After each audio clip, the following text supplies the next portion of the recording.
찬양 특별한 연주 준비해 주셔서 감사합니다. 제가 연습할 때 살짝 들어봤더니 얼마나 힘있고 또 부드러운지 알 수 없습니다.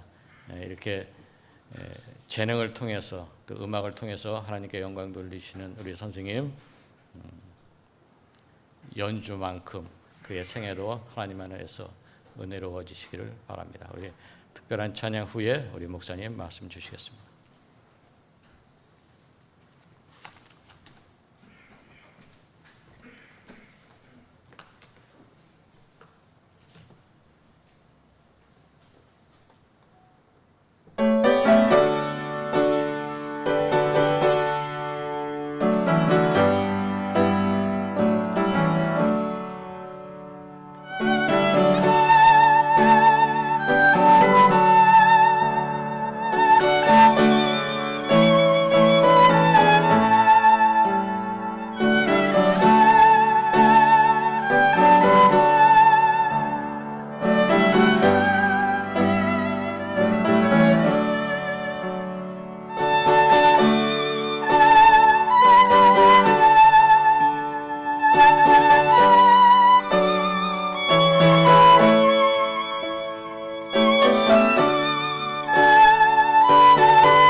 우리 자매님의 귀한 특별한 연주에 감사를 드립니다. 은혜 많이 받으셨지요? 지난 한 주간 여러분들 힘들게 또 시간 보내신 분들도 계실 것이고 그냥 무탈하게 보내신 분들도 계실 것입니다. 그러나 이 안식일은 우리 하나님께서 모든 만민에게 똑같이 내려주시는 은혜와 평강이 있는 안식일입니다. 마음의 평강을 또 얻고 또 마음의 무거운 짐들을 다 내려놓으시는 그런 이 시간이 되시기를 바랍니다. 저는 오늘 말씀의 제목을 주 예수 그리스도로 옷 입고 라고 하는 제목으로 말씀을 드리겠습니다. 주 예수 그리스도로 옷 입고. 마태복음 22장 14절에 보면 다음과 같은 말씀이 있습니다. 같이 읽겠습니다. 시작. 청함을 받은 자는 많되 택함을 입은 자는 적으니라. 여러분, 여기서 말하는 이 청함을 받았다고 하는 것은 초청장을 받았다는 말씀입니다. 택함을 입었다고 하는 것은 잔치자리에서 함께 지냈다, 이렇게 말을 할 수가 있습니다. 여러분들께서는 청함을 먼저 받으셨습니까? 초청장 받으셨습니까? 자, 초청장을 받은 사람은 더 발전시켜서 택함까지 입어야 됩니다. 이 택함을 입는다는 것은 하늘 잔치자리에 저와 여러분들이 함께 참석한다는 거죠. 하나님께서 차려주신 만찬을 저희들이 함께 먹는다. 그런 기회를 하나님께서 주신다는 것입니다. 이 말씀의 배경은 마태복음 22장 10절에서 13절의 말씀입니다. 자, 10절에서 13절까지를 같이 읽어 보겠습니다. 마태복음 22장. 자, 시작. 종들이 길에 나가 악한 자나 선한 자나 만나는 대로 모두 데려오니 혼인잔치에 손님들이 가득 찬지라. 임금이 손님들을 보러 들어올새 거기서 예복을 입지 않은 한 사람을 보고 이르되 친구여 어찌하여 예복을 입지 않고 여기 들어왔느냐 하니 그가 아무 말도 못하거늘 임금이 사환들에게 말하되 그 손발을 묶어 바깥 어두운 데에 내던지라. 거기서 슬피 울며 이를 갈게 되리라 하시니라. 여기 제가 이 굵은 글씨와 밑줄을 그어놓은 부분이 있습니다. 악한 자나 선한 자나 만나는 대로 모두 데려와라. 그리고 예복을 입지 않은 한 사람을 봤다. 그래서 그 사람에게 어찌하여 예복을 입지 않고 여기 들어왔느냐. 이 말씀이 주요 내용입니다. 다시 좀 정리해서 말씀을 드리면은 이 청함을 받은 자는 아까 10절에 나와 있는 것처럼 아무납니다. 하나님께서는 만민을 다 구원의 초청을 하셨다는 거죠. 선한 자만 초청한 것이 아니고 악한 자까지라도 다 초청을 하신다. 보통 보면 여러분 결혼이나 이렇게 청첩장 보낼 때는 아는 사람과 또 가까이 잘 지내는 사람에게 초청을 하지 않습니까? 잘못 지내는 사람에게 초청장을 보냅니까? 절대로 보내는 일은 없지요.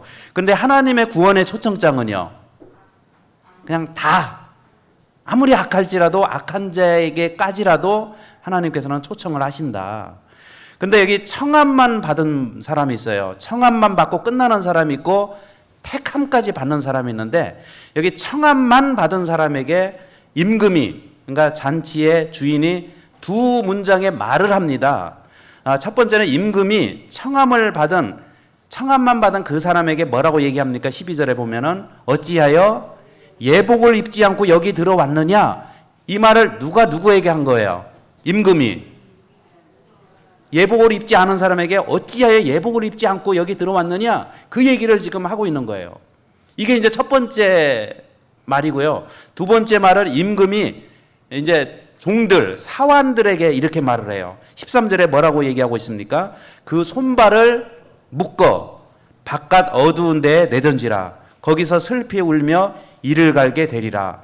여기서 말하는 그 손발을 묶어 바깥에 내던지는 사람은 어떤 사람일까요? 어떤 사람이 예복을 입지 않은 사람을 손발을 어떻게 한다고 했어요? 묶어서 바깥에 어두운 데로 내던진다. 요 말씀이 오늘 말씀의 그 요약이라고 할 수가 있습니다.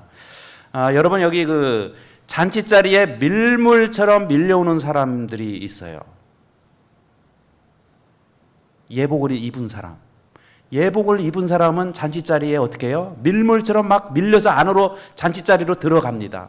그러나 예복을 입지 않은 사람은요, 썰물처럼 잔치자리로부터 바깥으로 빠져나가게 됩니다. 여러분은 밀물이 되고 싶으십니까? 썰물이 되고 싶으십니까? 밀물, 하나님의 보좌가 계시고 하나님의 어린 양이 계시고 하나님의 잔치자리가 마련되어 있는 그 자리로 우리는 밀물처럼 밀려 들어가는 성도들이 되어야 됩니다. 하나님께서는 그런 삶을 살기를 주님께서 원하세요. 그러나 여러분, 예복을 입은 사람은 이렇게 생각을 하시면 돼요. 예수님은 지남철과 같습니다. 자석과 같아요. 자석. 근데 자석이 있고 예복을 입은 사람은 쇠붙이와 같은 거예요. 가만히 두면 여러분 가까이 가면 갈수록 어떻습니까? 잡아당깁니까? 잡아당겨요. 그래서 이 하나님께서는 저와 여러분이 이렇게 예복을 입었다는 것은 이게 시간이 지나면 지날수록 이게 그 밀물처럼 예수님께 자꾸 이렇게 다가간다. 다가가는 삶을 산다는 거예요. 어떠한 일이 생겼을지라도 이렇게 뒤로 물러나는 것이 아니라 예수님을 향해서 다가가는 삶. 이게 이제 밀물이요 또 예복을 입은 사람의 특징입니다. 그러나 예복을 입지 않은 사람은요, 썰물처럼 시간이 지나면 지날수록 빠져나가. 여러분 서해안에 보면은 썰물이 안 빠지는 것 같은데 한두 시간 후에 놓고 와서 보면은요, 물이 쫙 빠져 있습니다. 얼마나 많이 빠져 있는지요. 또 밀물 몰려올 때 어떻습니까? 그냥 생각하지도 않게 안 밀려오는 것 같은데 순식간에 밀려와요. 하나님은 저와 여러분들이 예수님을 향해서 밀물처럼 예복을 입고 밀물처럼 예수님께로 이렇게 빨려 들어가고 끌려가는 그런 삶을 살기를 주님께서 원하십니다. 자, 이 말씀을 이렇게 말씀을 드릴 수가 있어요. 마태복음 22장 14절에 보면은 청함을 받은 자는 많되 택함을 입은 자는 적다. 이 말씀은 청함을 받았다는 것은 예복을 받은 사람은 많아요. 받았어요, 다. 여기 본문에 보면은 모든 사람에게 다 나누어 줬다고 했어요. 그러니까 청함을 받은 사람은 예복을 받기는 받았어요. 받기는 받았는데 입지를 않았다는 거예요. 그러나 청함을 받은 사람은요, 택함을 입은 사람은요, 그 예복을 입어요. 여러분 여기 청함을 받는 자와 택함을 입은 자, 이 말이요, 받는 자와 입는 자라는 말이 참 이게 정말 기가 막힌 말이에요. 받기만 할 거냐, 입기까지 할 거냐. 하나님께서는 모든 사람에게 다 악한 자나 모든 사람에게 나누어줘서, 내가 그래서 아무리 악하고 내가 부족하고 내가 죄인일지라도 하나님께서 주신 것을 그냥 입기만 하면 나는 어떤 사람이 돼요? 청함입니까? 택함입니까? 택한 자가 되는 거예요. 입기만 하면 택한 자가 되는 거예요. 여러분 택한 자가 되는 게 어렵습니까? 쉽습니까? 여기 본문에 보면 그냥 나눠준 옷을요, 입기만 하는데 그걸 입지를 못해가지고 여러분 쫓겨나서 썰물처럼 그냥 쫙 빠져나가는 사람들이 된다면 얼마나 슬픈 일이겠습니까? 이 말씀을 제가 좀 다시 말씀드리지만은 그 택함을 입는다, 뭔가를 이렇게 입는다고 하는 것을 이해하기 위해서요, 제가 한 예를 좀 들어드리려고 합니다. 여러분, 제가 이 시간에 다시 한번 말씀드리지만은 입으셔야 삽니다. 우리는 입어야 하늘 성전에 들어갈 수 있어요. 입지 않으면 성전에 들어갈 수가 없어요. 그것을 그 성막 제도를 통해서 제가 잠깐 설명해 드리려고 해요. 성막에는요, 입혀지지 않은 것은 들어갈 수 없어요. 자, 무슨 말인가를 제가 오늘 좀 설명해 드리려고 해요. 이 성막을 짓는데 주로 사용한 나무가 이 조각목입니다. 따라합시다. 조각목. 자, 어떤 나무가 사용된다고요? 조각목이 사용됩니다. 조각목을 히브리 말로는 시띠나무라고 합니다. 그런데 우리나라는 아카시아랑 비슷해요. 그렇게 이해를 하시면 됩니다. 이 조각목이 이제 성막에 사용이 되거든요. 자, 성막에 사용되는 나무가 어떤 나무라고요? 조각목이에요. 조각목. 근데 이 조각목이 특징이 몇 가지가 있어요. 조각목의 특징. 자, 먼저 보겠습니다. 자, 읽어보겠습니다. 조각목의 첫 번째 특징이 뭡니까? 고통을 안고 살아가는 볼품없는 나무. 뭘 안고 살아가요?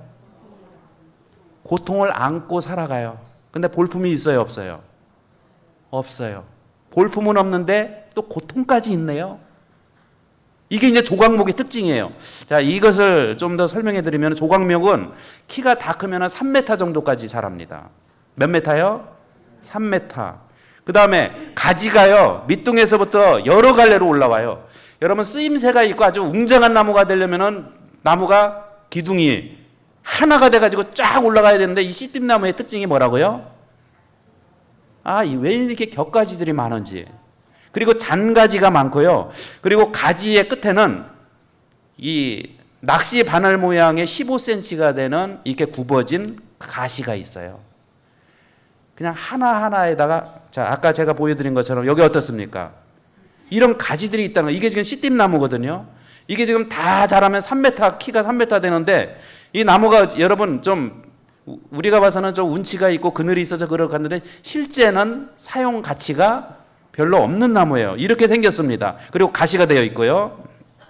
그리고 땔감으로밖에는 사용할 수 없는, 건축물로는 사용할 수가 없는 그런 나무예요. 그런데 이 조각목은 볼품이 없고 가시라고 하는, 아까 그 가시 있잖아요. 수많은 가시를 안고 살아가는 것이 이 씨띠나무의 특징이라는 거예요. 그러면 여러분, 만약에 우리의 삶이 이렇게 생각합시다. 별로 그렇게 크지도 않고 큰 사람도 안 돼요. 그리고 왜 이렇게 많이 갈라져 있어요? 마음이 하나도 아니고 이쪽으로 갈라지고 저쪽으로 갈라져 있고, 그리고 잔가지들이 얼마나 많은지, 그리고 우리 삶에는 찌르는 가시들이 또 얼마나 많이 있는지, 땔감으로밖에 사용할 수 없는 이 나무 버려야 될까요? 사용해야 될까요? 여러분, 이런 나무를 우리 집 앞마당에다가 심어서 키워서 잘 이렇게 기르겠습니까? 아무런 별로 그렇게 값어치가 없는 나무. 그러나 하나님은 이렇게 볼품없고 가시라는 고통을 안고 있는 이 가시나무를 사용을 하셨는데, 이 나무에 좋은 특징이 있어요. 그런데 이렇게 볼품이 없는 것 같고 가시가 많은데 특징이 있는데, 그 특징이 두 가지예요. 뭐 여러 가지가 있는데 오늘 제가 말씀을 드리고 싶은 것은 자, 이겁니다. 이 조각목의 특징은요, 물가를 만들어 가기 위하여 위기를 극복해내는 나무입니다. 이 물가를 이렇게 찾아가요. 이게 뭐냐면은, 자, 예레미야 17장 8절을 같이 읽어보겠습니다. 시작. 그는 물가에 심어진 나무가 그 뿌리를 강변에 뻗치고, 여기까지입니다. 여러분, 저 보시겠습니까? 이 나무가 물가에 심겨지는 방법은 두 가지예요. 진짜로 물가에 심겨지든지, 자, 이게 첫 번째 방법입니까? 물가가 있는데 물가에다 그 나무를 심어놨으면 물가에 심겨진 나무지요. 또 하나 방법이 있어요. 뭘까요? 물가는 없어요. 여기에는 아무리 봐도 이 나무 한 그루가 있는데 물가는 없어요. 근데 물가에 심겨진 거와 똑같아요. 그러려면 어떻게 하면 될까요? 자, 여러분들께서 지금 말씀하셨는데요. 자, 이거 한번 읽어보겠습니다. 조각목이 물이 부족한 척박한 광야에서도 살아남을 수 있는 이유는 뿌리를 지하수가 흐르는 땅속 깊은 곳까지 내립니다. 여러분, 뿌리가 내리고 내려서 지하수가 흐르는, 풍부한 지하수가 흐르는 곳에 뿌리가 내려져 있으면 이 나무는 물가에 심겨진 나무입니까? 그런데 물가에 심겨지도록 하기 위해서 본인이 얼마나 애를 썼을까요? 환경은 어때요? 환경은, 조건은 시내가 있어요, 없어요? 냇가가 없어요. 그러나 없는데도 불구하고 뿌리를 내려서 어떻게 해요? 뿌리를 내려서 물가에 뿌리를 둬서 물가에 심기운 거와 똑같은 나무로 자기 자신을 만들어가는 나무가 어떤 나무라고요? 씨띠나무입니다. 이 씨띠나무 훌륭합니까?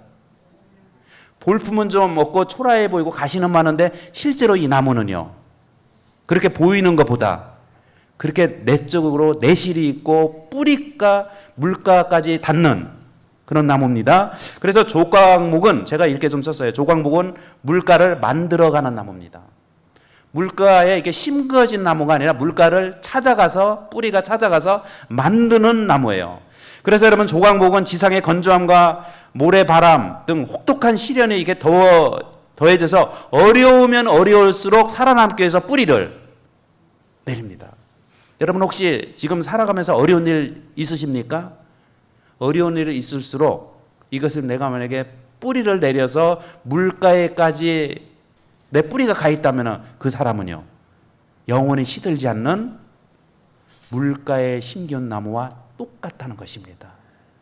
저는 우리 임원동교회 성도들이 어렵고 위기가 있을지라도 뿌리를 내려서서 자기 자신을, 또 우리의 가족을, 우리의 교회를 물가에 심겨진 나 자신과 우리의 가족과 교회로 만들어 가시기를 간절히 바랍니다. 그래서 뿌리가, 이 조각목의 뿌리는요, 수십 미터에서 수백 미터까지 뻗어간대요. 여러분, 나무 뿌리가 이렇게 밑에까지 이게 막 수백 미터까지 내려가려면 얼마나 여러분 그 힘을 쓸까요? 이 나무가 바로 조각목이라는 거죠. 또 한 가지, 조각목의 특징 세 번째, 조각목은 결코 변형이 되지 않습니다. 여러분 히브리서 10장 38절 읽어보겠습니다. 시작. 나의 의는 믿음으로 말미암아 살리라. 또한 뒤로 물러가면 내 마음이 그를 기뻐하지 아니하리라. 뒤로 물러가야 될 상황이 되어도 결코 물러가지 않는 나무가 어떤 나무라는 거예요? 낙심해야 되는데 결코 낙심하지 않는 나무가 조각목이라는 거예요.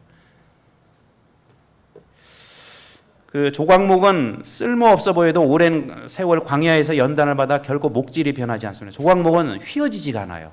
자, 뭐가 잘 안 돼요? 휘어지지가 않아요.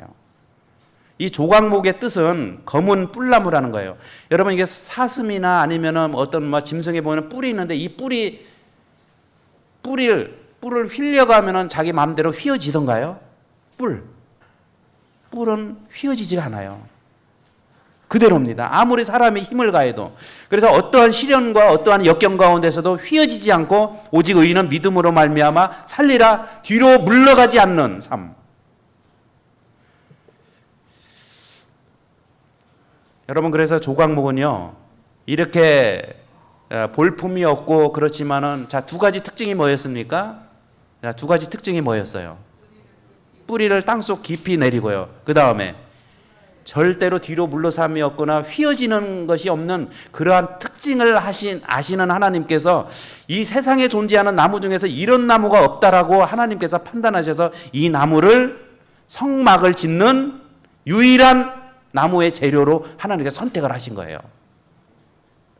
그러니 여러분 우리가 살아가면서 이렇게 좀 어렵고 힘들고 역경이 있고 그럴지라도 우리가 휘어지지 않고 믿음을 잘 발휘하시고 그 다음에 뿌리를 어려울수록 뿌리를 밑에까지 샘의 근원까지 내려서 우리가 만약에 살아간다면 하나님께서도 우리를 예수님 오시는 그날에 하늘의 그 성막의 재료로 저와 여러분들을 사용하실 것입니다. 그래서 이 나무는 좀 그러한 특징이 있어요. 여러분 이 조각목에 관해서 성막에 대해서 이렇게 얘기를 하고 있어요. 출애굽기 36장 20절에 보면 읽겠습니다. 시작. 그가 또 조각목으로 성막에 세울 널판들을 만들었으니 그 밑에요. 시작. 브살렐이 조각목으로 궤를 만들었으니 그가 또 조각목으로 떡상을 만들었으니 그가 또 조각목으로 번제단을 만들었으니 여러분 그가 또 무엇을 가지고요? 이 조각목을 가지고 성막에 있는 모든 기구들을 이렇게 만들었다는 것입니다. 근데 여러분 제가 지금부터 이제 중요한 얘기를 좀 해드리려고 해요. 이 조각목은 성전에 들어가서 성막에 들어가서 조각목을 찾아도 조각목은 눈에 보이지 않습니다. 아무리 봐도요 조각목은 눈에 보이지 않아요. 왜 안 보일까요? 왜 안 보일까요? 분명히 조각목을 가지고 이것도 만들고 이것도 만들고 이것도 만들었는데 들어가 보면 왜 조각목은 보이지 않을까요? 예. 자, 조각목에 입혀지는 것은 뭘까요? 읽어보겠습니다. 시작.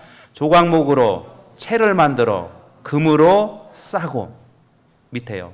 금 갈고리를 네 기둥 위에 널어뜨리되 그 네 기둥을 조각목으로 만들고 금으로 싸서 그 휘장문을 위하여 기둥 5을 조각목으로 만들어 금으로 싸고 성전의 성막에 들어가면 왜 조각목이 보이지를 않아요?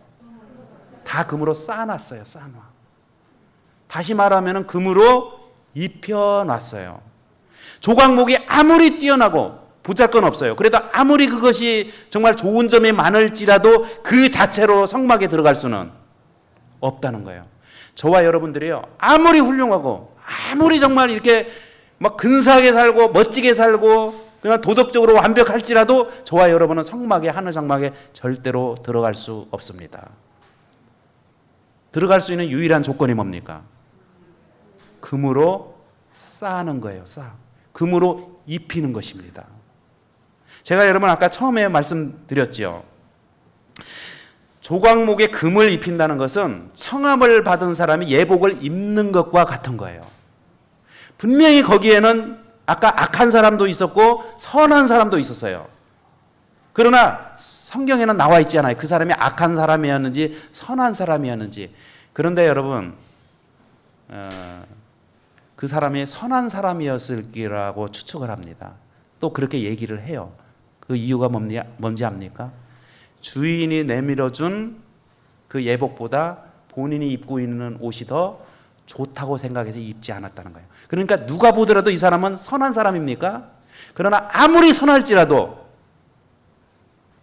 여러분 예복을 입지 않으면 쫓겨납니다.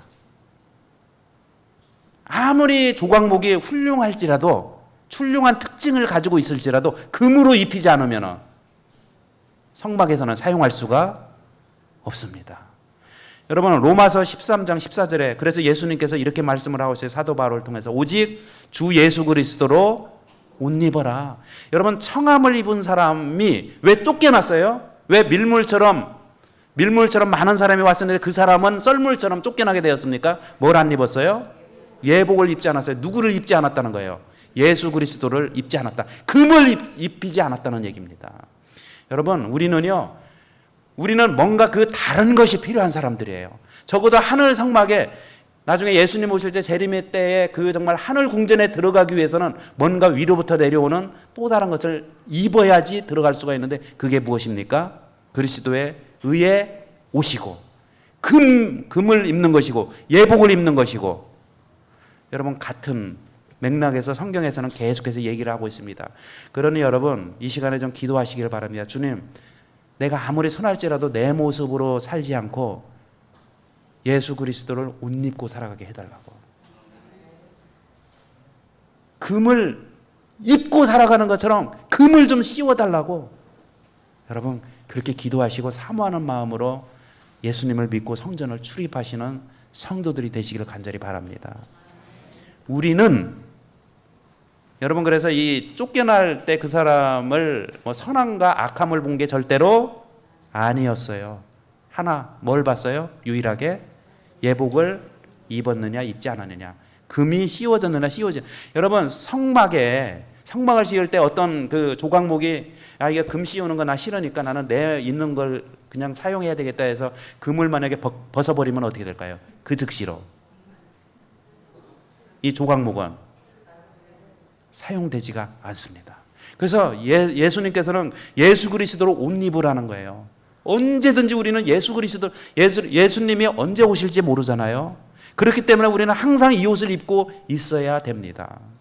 그래야지 여러분 언제든지 마침 여러분 예수 그리스도 옷을 벗었는데 예수님이 오시면 어떻게 될까요? 제일 난감한 게 그거라면서요. 우리 여성분들이 이제 이게 화장도 하고 이쁘게 했는데 다 지웠더니 똑똑똑 두드리는데 나가지 않으면 안 될 사람.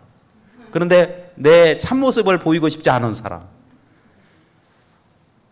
그렇다고 그럴 수 있겠죠. 그렇죠? 그래서 여러분 우리는 정말 어떠한 일이 있더라도 예수 그리스도로 옷 입고 이 옷을 벗지 않는 성도로 살아가야 됩니다. 창세기 3장 21절에 보면 가죽옷을 지어 입혔다. 여러분 입혀줬다는 것이 굉장히 중요한 말입니다.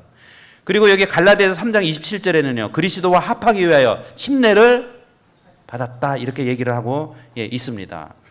자 이제 요 말씀을요. 제가 이제 남은 시간 그러면은 예복을 입는다는 것이 무엇인지 어떠한 삶인지 생활적인 면에서 좀 세 가지만 말씀드리겠습니다. 자 누가복음 18장 1절에 7절의 말씀인데 좀 같이 읽어보겠습니다. 시작. 예수께서 그들에게 항상 기도하고 낙심하지 말아야 할 것을 비유로 말씀하여 이르시되 어떤 도시에 하나님을 두려워하지 않고 사람을 무시하는 한 재판장이 있는데 그 도시에 한 과부가 있어 자주 그에게 가서 내 원수에 대한 나의 원한을 풀어주소서 하되 그가 얼마 동안 듣지 아니하다가 후에 속으로 생각하되 내가 하나님을 두려워하지 않고 사람을 무시하나 이 과부가 나를 번거롭게 하니 내가 그 원인을 풀어주리라. 그렇지 않으면 늘 와서 나를 괴롭게 하리라 하였느니라. 주께서 또 이르시되 불의한 재판장이 말한 것을 들으라. 하물며 하나님께서 그 밤낮 부르짖는 택하신 자들의 원한을 풀어주시지 아니하겠느냐. 그들에게 오래 참으시겠느냐. 여러분 이렇게 금으로 입혀졌다. 또 그리스도로 옷을 입었다. 택함을 받았다. 이것이 이제 일상생활 가운데서 하나님께서 주시는 권면이에요. 어떻게 사는 것인가? 첫 번째 특징은 여기 그리스도처럼 항상 기도하고 낙심하지 말라라는 거예요. 낙심한 일이 생겨도 어떻게 해요? 낙심하지 말고. 여러분 이 조각목이 낙심하려면 낙심할 수 있었어요? 제가 조각목이라면 그냥 안 살겠다고 할지도 모르겠어요. 가시가 한두 가지 해야지요. 낯 찌르는 가시가 한두 가지 해야지 여러분 낙심이 안 되죠. 그 전체가 다 나무 전체가 다 지금 가시로 되어 있어요. 얼마나 낙심이 될까요? 그러나 낙심하지 말고 어떻게 하라는 거예요?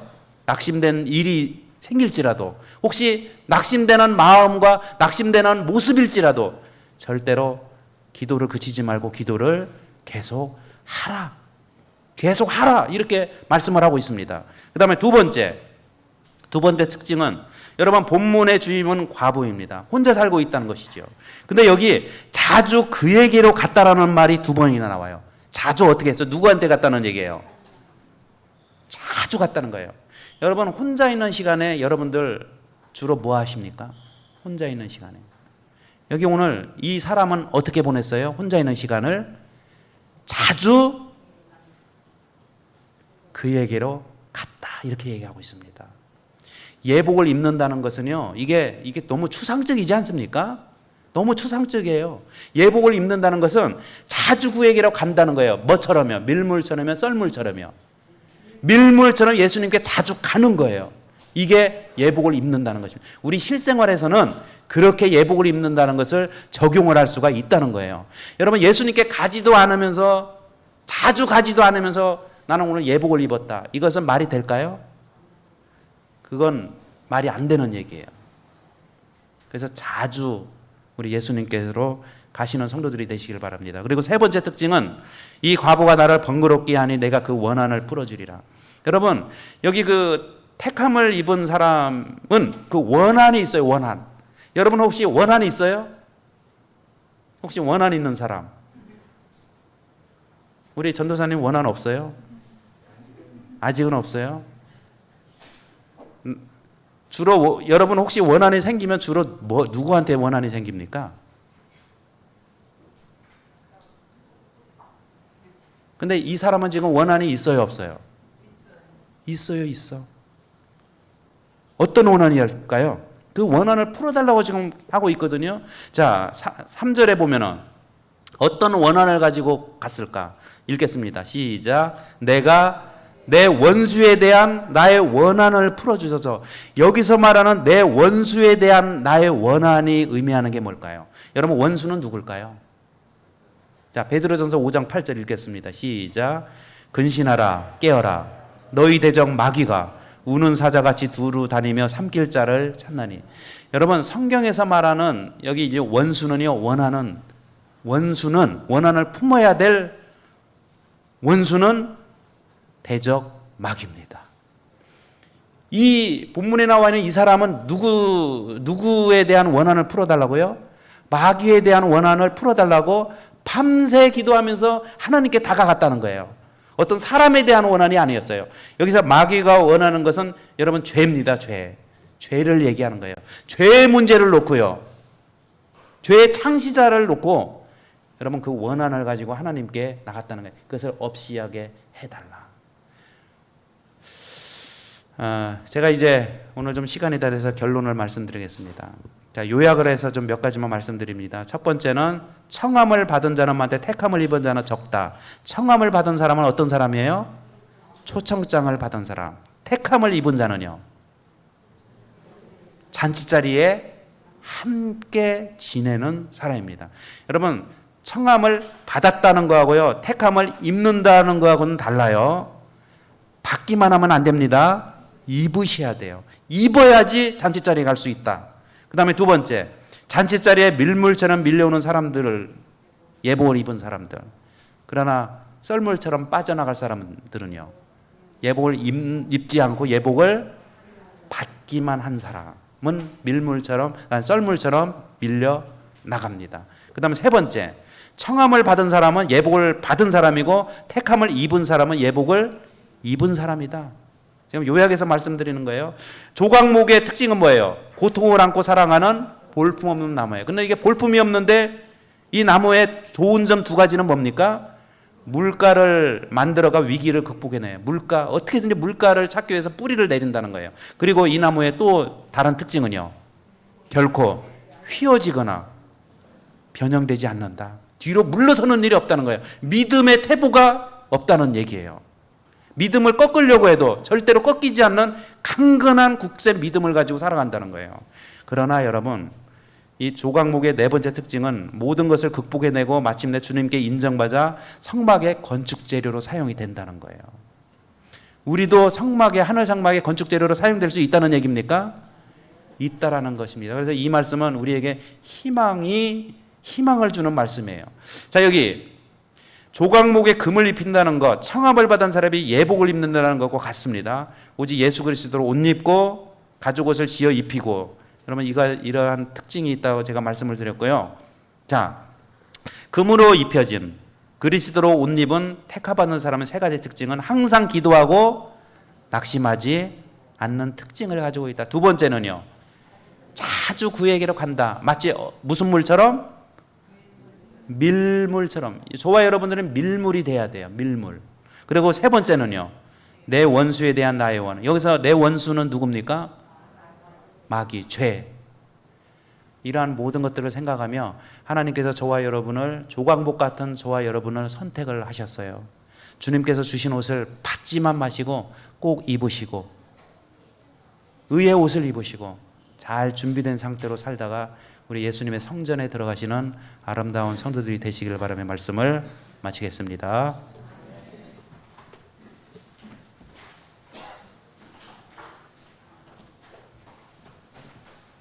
예, 우리 다 함께 찬미 137장 십자가 그늘 밑에 함께 찬미하시고 우리 목사님 기도 인도해 주시겠습니다. 네, 일어나셔서 찬미하십니다. 137장입니다.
아버지 하나님, 오늘도 십자가의 은혜로 살아가고 있는 성도들을 기억하여 주셔서 예복을 받고 살아가는 삶이 아니라 예복을 입고 살아가는 성도 되게 하여 주시옵소서.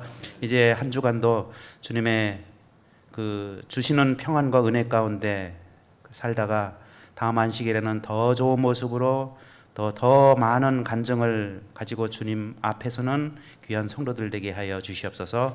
예수님의 이름으로 간절히 기도드립니다. 아멘.